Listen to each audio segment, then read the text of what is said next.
So ganito, no. Ohayo gozaimasu minasang, no.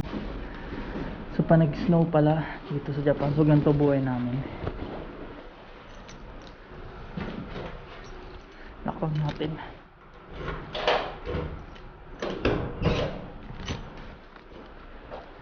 Yung problema, iba kasi nakasasakya, walang problema. Paano naman yung katulad kung nakabike, dulas, grabe. Lakad mode tayo, no? At malate naman ako sa pasok, walang problema. Ako naman yung batas dun. Yan, nakadalan tayo. Mendoksay. Baka madulas pa tayo. Nandalin yung bike. Pag nakabike naman kasi, yung biyahe namin, so sumula dito sa bahay namin hanggang dun sa company namin, so wala pang 15 minutes. 10 minutes siguro pag mabilis ka.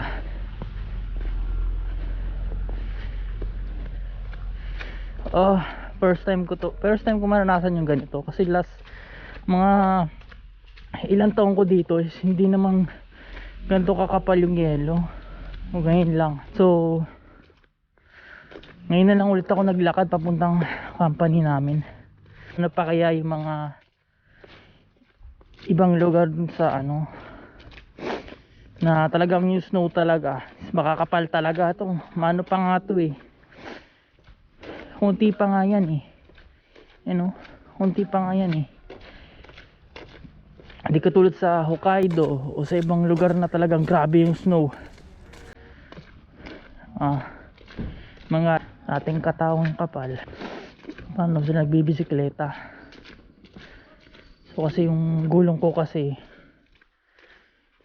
hindi siya ano, siya pwede sa mga ganito kasi madulas talaga oh. Grabe, madulas. Ayoko nang ano pa, baka madulas pa tayo. Ngayon kasi doble yung suot ko ngayon eh. Dalawang medyas ako, dalawa yung short na heater ko, isang damit, tas dalawang heater na suot ko sa taas, tas naka-jacket pa ako. Malamig talaga. Pero tatanungin ako kasi dati pangarap ko makakita ng snow eh, ng bata ako eh. Kahit sino naman sa Pilipinas eh, gusto mo ng bata, gusto makakita ng snow. So yun know, maganda, nakakatuwa makakita ng snow. Ayun o, nalaglag siya, maling taso. Problema kasi mga tulad nito, hindi ka makapag-bike. Tapos malamig. Papiliin nga ako summer or snow eh. Parang gusto ko ng summer eh. Kasi kahit mainit, tanay tayo sa mainit sa Pilipinas eh. Dito sobrang lamig. Parang sakit na mga yung mga problema ko dito kasi sakit na mga daliri ko, sakit daliri ko sa paa. Tapos hindi ka makatulog kasi nga malamig. Hindi ako gumagamit ng heater sa ano, sa bahay kasi malakas sa kuryente. Solo na lang din kasi ako doon. Tapos ako rin nagbabayad ng renta. Kaya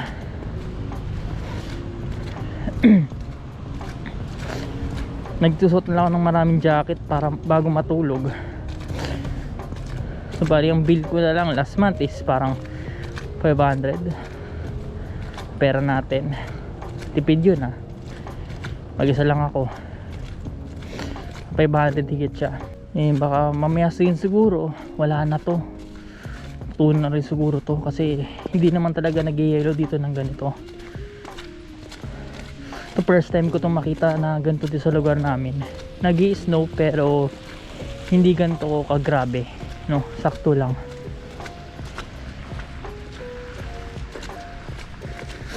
Kasi mga gulong ng mga mga sasakyan dito, na yan, snow tire na yan ginagamit na nila kasi pag parang pag hindi na ginamitan ng ganun, katulad sa mga sa Pilipinas lang na ordinary na gulong lang, summer tire lang, dudulas yan. Ako nga dito parang dumudulas na yung sapatos ko. Yung sapatos ko ito pang trabaho talaga to, safety shoes to, so parang anti-slip pa to, pero nararamdaman ko dumudulas-dulas pa siya kahit pa paano. So, ganun ka ano yung yelo, talagang madulas. Sana pag uwi, no, hindi na masyado ganito kakapal o kakapal pa, kasi hanggang sumala bukas hindi na ako makakapag bike. Last day ko na lang bukas napasok. So mali sa last day namin maglilinis kami ng company, nalabas lahat ng gamit.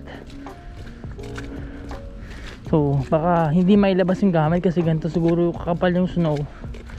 Paano maglilinis? Ayun ang problema. Kasi every year kasi pag matapos ang taon naglilinis kami ng company, binipinturahan namin yung sahig kasi guys kahit konti ganun.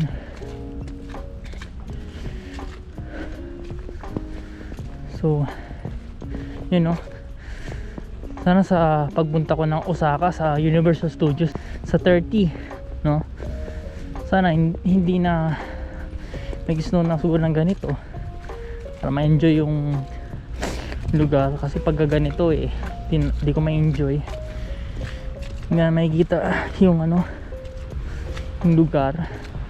Hindi na lang ulit ako naglakad talaga. Ang ganda, di ba? Sa picture dati, sa picture ko lang nakikita yung mga ganyan. Ang ganda ng ano, view.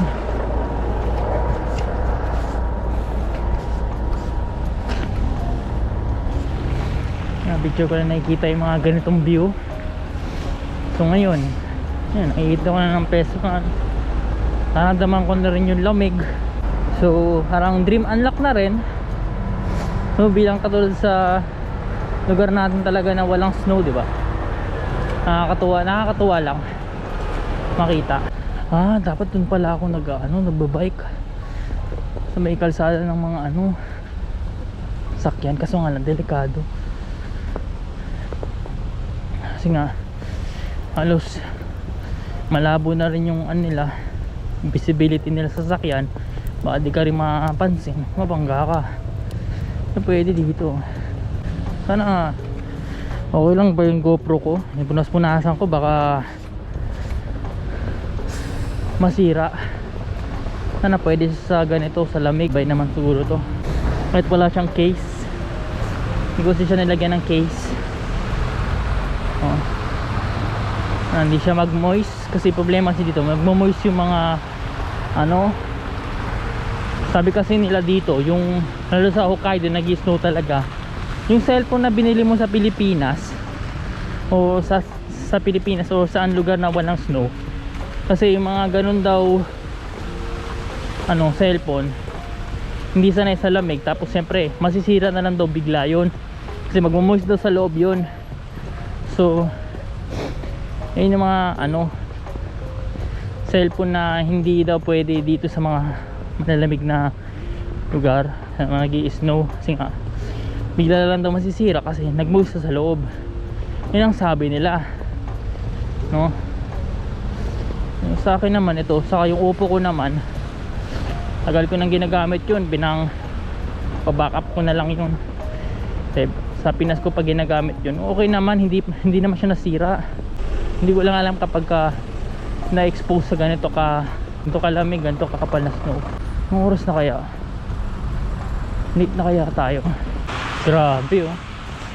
Ano itong mga binibenta ng sasakyan na hindi naman siya brand new, mga second hand lang yan, pero mukhang brand new lang talaga. Natakpan na lang siya ng snow. Grabe.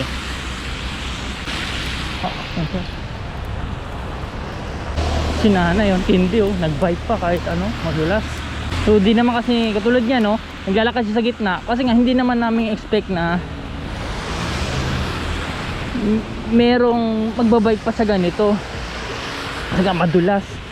Si Nana yun, sanay siguro to, pero delikado yan, madulas talaga. Hindi ka madulas. Dahan-dahan lang.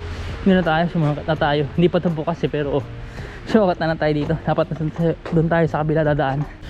Nakikita na maayos pa yung kinakapture kong video, no? Ang ganda pagmasdan eh. Mga bakas na to, yung mga nakikita nyo yung pag ano na lakad. Ang katrabaho ko yan. Pag ganun yan, saan namin yan? Trabaho namin yan. Mga, ayun o, bakas. Ano ba itong haba ah? Pero lakad yan o. Haba ng pa. Nung paa yan ang haba. Nakasadsad na ganun. So kasi siguro to haba kinakadkad. Lalaro. Bali pag nagbabike kami, doon ako dumadaan pag ganun. Pero ngayon,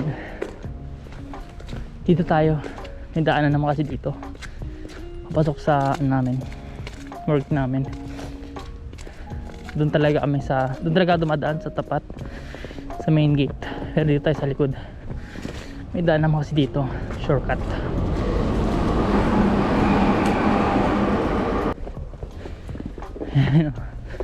Naglakaran na yan.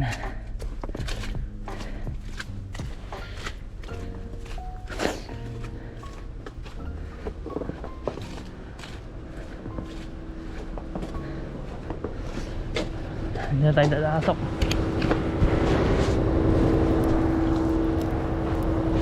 Yan.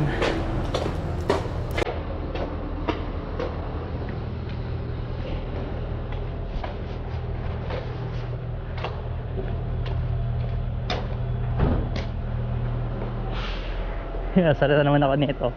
Snow. Huh? Ski? Nakangiti sa akin.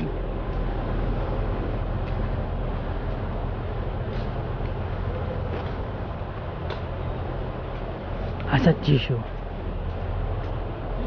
Eh? Ano to? Ah, okay.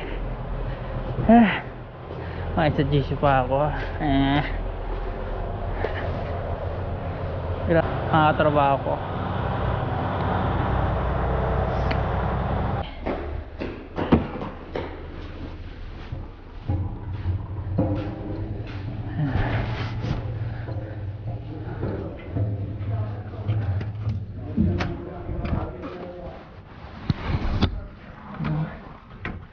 Nagizaimasu.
So bali yun lang, no.